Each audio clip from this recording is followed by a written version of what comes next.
Ladies and gentlemen, boys and girls, children of all ages. Sorry, had a New Age Outlaws moment there. Welcome, ladies and gentlemen, to another edition of the Motown's Wrestling Review. I am your host, Tony Motown Allen. And if you're not part of the Motown's Wrestling group on Facebook, make sure you join. We have live threads in there when we're watching the live broadcast. Yesterday's thread was hosted by the First Lady herself, Ty Nickerson. Hats off to you. The thread was off the chain. One of our highest comment ones that we had in a long time, which usually means one of two things. Typically, it means the show's really good. Granted, if the show's really shit, we jump in that bitch really well as well too. But we're gonna jump into this review. We got 6 matches. But before I review the show, I just want to give a shout out to YouTube TV. YouTube. Oh, by the way, Daddy's back. My relationship with YouTube TV has been pretty much like my relationships in real life lately. A little toxic. Been ready to walk away, but these fuckers made ESPN Unlimited included with our package though. So anybody that has YouTube TV has ESPN Unlimited for free now. Thank you. All this money we spend on YouTube TV and all the stuff that you're losing. Like, I gotta have Prime to watch Thursday Night Football. You know, you got like fucking games on Netflix. You got Raw on Netflix. You got AEW on HBO Max. Y'all keep losing the shit that I watch. Thank you. Because for the first time since y'all lost ESPN and got it back, for the first time in almost a year, I am not contemplating getting rid of it. So, thank you. Sorry about the little rant. Just happy about that. And they actually, because I've been saying for a long time, I understand why people would spend $30 a month for ESPN Unlimited when there's 5 to 6 matches on the show and 2 are free on ESPN. And they're usually really good matches they put on ESPN. Well, they finally wised up. It sucks for the people who normally only sees the free stuff. It does. I'm sorry for you guys, but from a business standpoint, it makes sense. Why are you giving away a third of your card for free, charging triple the amount of money that we used to pay before they moved to ESPN? So, smart move by ESPN. First match, which I was kind of surprised this is kicking off the pay-per-view. I really thought it was going to kick off either the world title match or a 6-man tag since they had 2 on this show. Questionable lineups, to be honest with you, and I'll talk more about that later. When I say later, next video when we're reviewing night 2. Io Sky taking on Liv Morgan, the greatest women's champion of all time. This match was surprisingly better than I expected. I picked Io Sky to win because Danhausen cursed Liv Morgan, and everybody that Danhausen cursed don't win. But in my opinion, Io Sky is one of the best women wrestlers in the division, bar none. But when you talk about total package, presentation, promos, in-ring, everything, Liv is shitting on Io Sky. And I really didn't think there was any reason why that Liv should have lost this match. And by golly, she didn't. Liv put on a great performance. Everybody is sitting up here shitting on her over the 100 days not defending her title. Don't get mad at Liv on that shit. She is there every single week. When you're mad about Brock Lesnar not being there all the time when he was a champion, when you're mad about Roman Reigns not being there all the time when he was a champion because they not on the show, they're part-timers, fine. It doesn't bother me that much. I like them being special attractions, but you can't shit on Liv for not defending the title for 100 days because that's booking. That's Triple H. That's TKO. That's them. Nothing to do with Liv. That woman was on every feature, big time, on every single show. Maybe instead of putting her in the King of the Ring, you could have her defend her title. Maybe instead of having her doing this stupid ass shit with Danhausen, she could have been defending her title. But I digress. Liv did a phenomenal job in this performance. I thought she looked really good. Io Sky, of course, always looks good. Those double knees into the corner on Liv were brutal.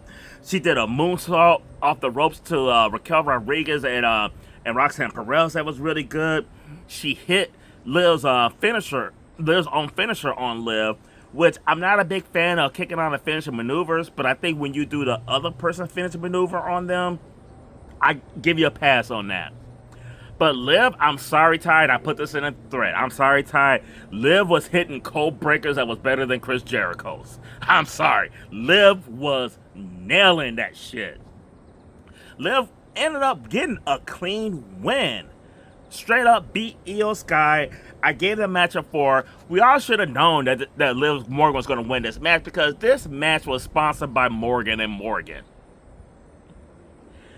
But not only is Liv the greatest women's champion of all time, in the poster she had a shirt with Rhea Ripley crying on it from SummerSlam 2 years ago when she took her title and took her man. That's straight savage. Savage. Absolutely loved it. Liv, hats off to you. Great performance. I'll see you when you defend your title in 100 days from now. Next up, we had a 6-man tag. It was the Usos and Jacob Fatu, and the Usos came out to a tiny bit of yeeting because, and all of a sudden, out come Jacob Fatu squashing that shit. Then we had Solo, Keys, and LA Knight come out, and I'm sorry.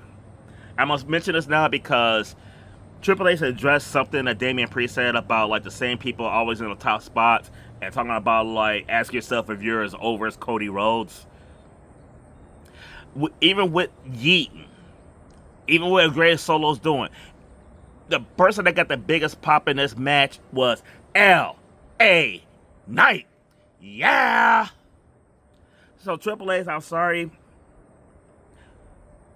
You can't sit up here and say shit like that when you are ignoring the reaction that L.A. Knight has been getting on a consistent basis for the last several years.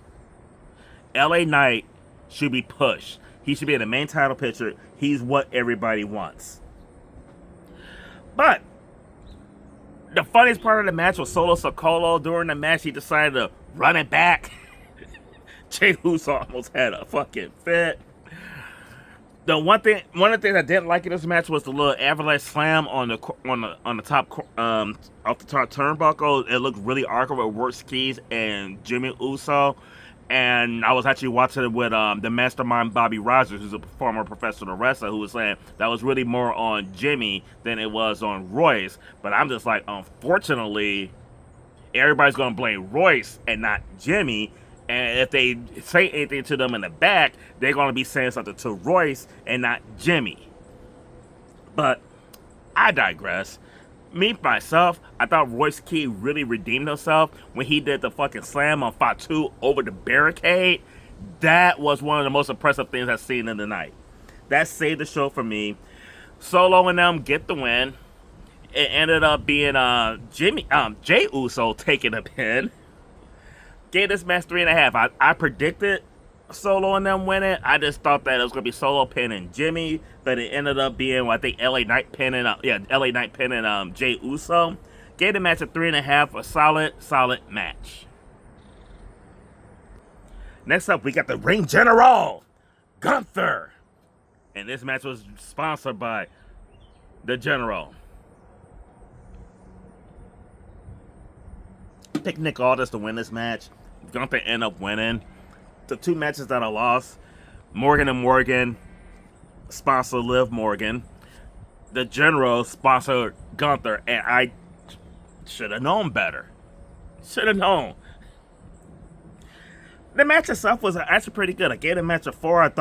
It's just crazy that a wrestler as great as Nick Aldis is just now making his WWE in-ring debut. They had Mickey James out at ringside with their son, which was pretty cool.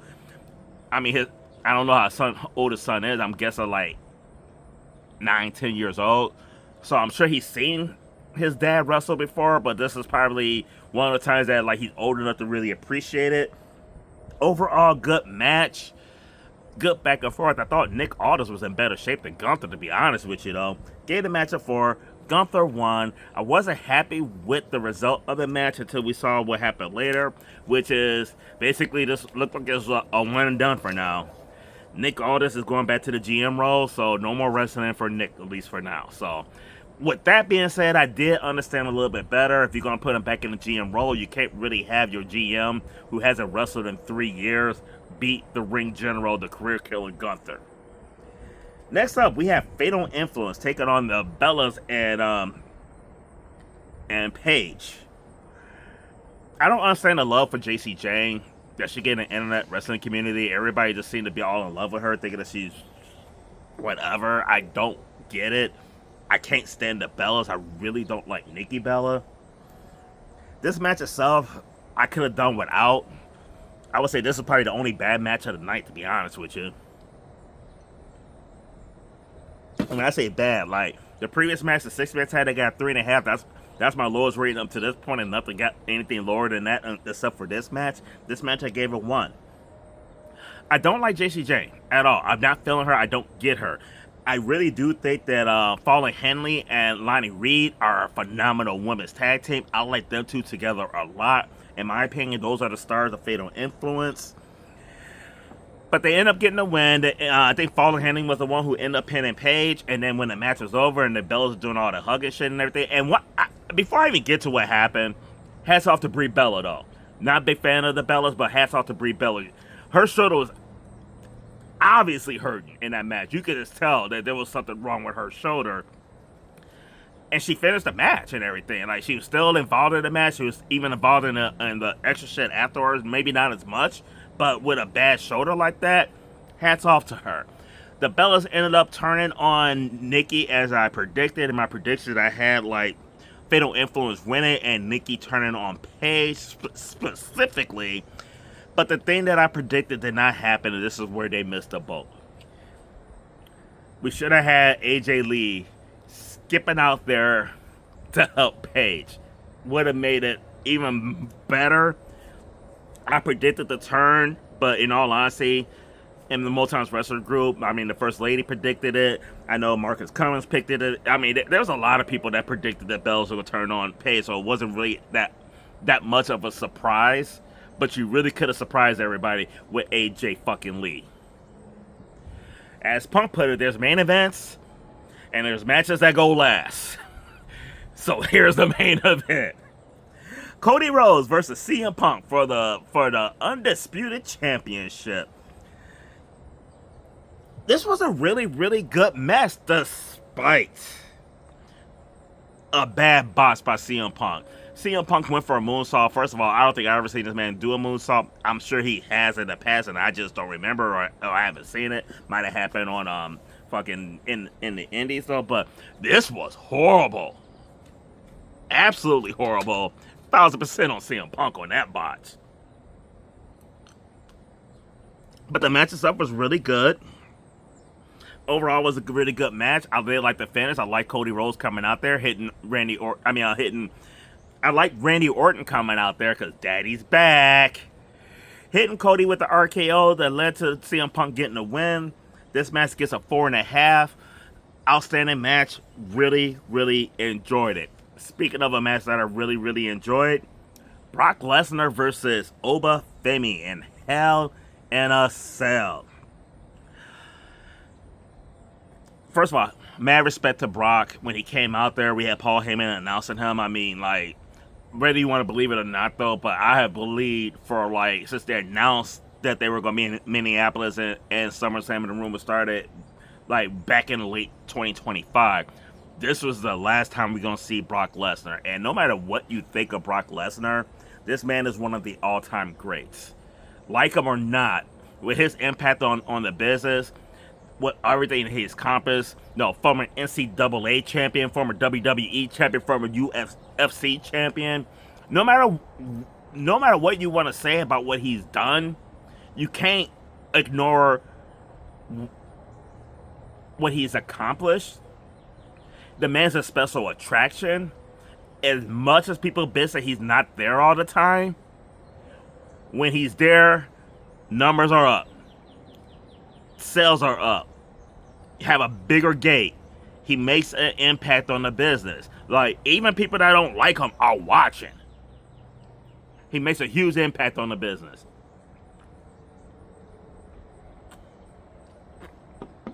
And it was told that he took Obafemi under his wing for this and everything. Like, he basically picked Oba as the next guy. And my God, this match, good back and forth. Oba put Brock through that table. It looked vicious when Brock hit. Brock was hitting those bat suplexes, and Oba was taking them solid. Perfection on those. All the F5s. They did the little setup like Undertaker and Brock did the one time when they wrestled each other, when Undertaker kind of looked at him and laughed. So they paid a little homage to that. Brock Lesnar, of course, paid homage to Undertaker with the tombstone on the bare wood in the ring, which honestly he should, because I honestly kind of looked at this passing of the torch almost like Taker passing on the torch to Brock. Like, y'all can say what y'all want to say about Brock Lesnar. Undertaker took Brock under his wing. Undertaker picked Brock Lesnar. Undertaker loved Brock Lesnar. Undertaker didn't say what Brock said, but Undertaker looked like he's the future and I'm the past, which is exactly what Brock said. After the match was over, he gave Oba his flowers, specifically said Oba's the future and he's the past. You could tell that this was it for Brock Lesnar, and he went out with a lot of style and a lot of class. Hats off to Brock for this. And the fact that, like, Brock has been shitted on for years for shitting on black wrestlers, for him to handpick this black man to pass the torch to, and this pass of the torch, in my opinion, was better than the other ones that we've seen in the past. It was better than Kurt Angle passing on the torch to John Cena. It was better than Hogan passing on the torch to Rock. It was better than a lot of the passing on the torches we had in the past, in my opinion. Brock went above and beyond to put Obafemi on the map, and my God, he did. Now, in the process, they completely shitted on the King of the Ring. In the process, they completely shitted on the world title, though, because I'm sorry. If this was the direction that you were going with, you shouldn't have had Oba in the King of the Ring. You should have let somebody else win the King of the Ring and earn that title shot. I'm sorry. Passing on a world title match at SummerSlam, one of your big four pay-per-views, after winning the King of the Ring, is like winning Royal Rumble and challenging somebody else for the title. It demeans the tournament, and it demeans the title. Because you're making it seem like Brock Lesnar is more important than the world title, and he's not. And you put this match on last, which I get is his retirement, though, but I don't like how they did that. I like the send-off. I like what Brock did for Oba. I like all of that. I just don't like the cost of it. You cheapen King of the Ring. King of the Ring, I mean, and some people are like, well, who gets title match over? This ain't Money in the Bank. This ain't you get a title match at any time. King of the Ring gets a shot at SummerSlam, just like Royal Rumble gets a shot at WrestleMania. You just cheapen the title, making the title just seem not as important, not important enough for you to challenge for it. Plus, it cheapened King of the Ring. I mean, still don't like it. Even with the results, I get what they were doing. They needed this match. They definitely needed this match. But honestly, you could have went a different direction with King of the Ring and still got here with this match. Oba didn't have to be a King of the Ring winner to get Hell in a Cell versus Brock Lesnar. Not at all. So that's where they really think they dropped the ball. They did a phenomenal job, but at a price. So that's all I have for you for now. And I will be back for Night 2 review. I will also be on the FTW Future Focus podcast today at 4 o'clock Eastern, 3 o'clock Central. We will be on before SummerSlam actually starts, so make sure you tune in for that as well.